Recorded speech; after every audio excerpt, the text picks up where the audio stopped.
Wow, দীঘার সুন্দরতা এতটা সেটা কখনো ভাবতে পারিনি। একটা সময় শুধু শুনেছিলাম, কিন্তু আজকে রিয়েলি দীঘাতে ঘুরতে এসেছে। আর এত সুন্দর একটা জায়গা দেখার মতো, ঘোরার মতো, আর আমরা নেমে পড়লাম দীঘার সমুদ্রে স্নান করতে। সত্যি।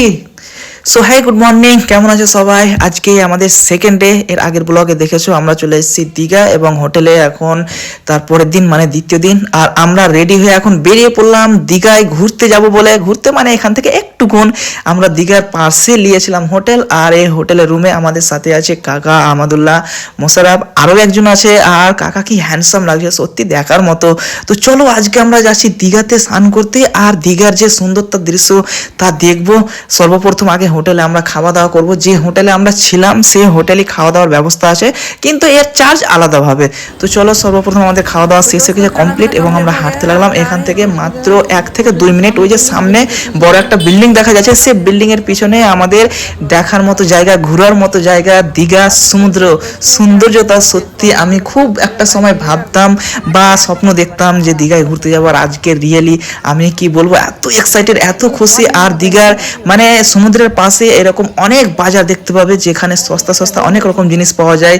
আমাদের এলাকায় বা অন্য কোনো এলাকায় যখন ঈদের মেলা বা পুজোর মেলা যখন বসে, তখন এসব জিনিস দেখতে পাওয়া যায়। তারপরেও বলি যে দীঘার যে মেলা আছে, এসব বাজার, এইরকম বাজার অন্য কোথাও নাই, এবং এখানে যা যা পাওয়া যায় অন্য কোথাও পাওয়া যায় না আশা করি। কিন্তু এখানে সব কিছু আছে।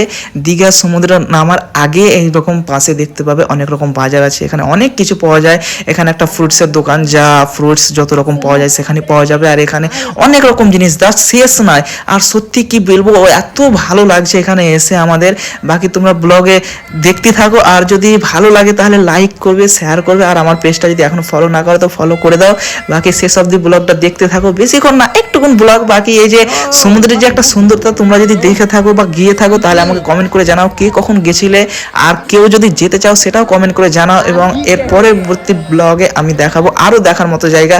আর আমার কলকাতা আসার যে ব্লগটা এখন অবধি দেখোনি, সেটা কমেন্ট বক্সে লিঙ্ক দেওয়া আছে, দেখে নাও। আর সত্যি দেখো কি সুন্দর একটা জায়গা। একটা সময় না, এটা ফিল্ম বা বাংলা ফিল্মের শুটিংয়ে অনেক দেখা যায় দীঘার মতো সিন, বা অনেক রিলসে আমরা দেখি, শর্ট ভিডিওতে দেখি, অনেকের ব্লগ দেখি, কিন্তু আমি আজকে রিয়েলি চলে এসেছি একটা দেখার মতো জায়গা।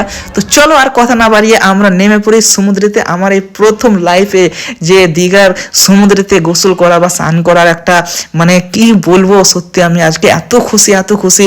আর এই যে সমুদ্রের একটা সবচেয়ে ভালো লাগে যে ঢেউ আসাটা মানে আজব লাগে, একটা দেখতে যা সুন্দর তো লাগে।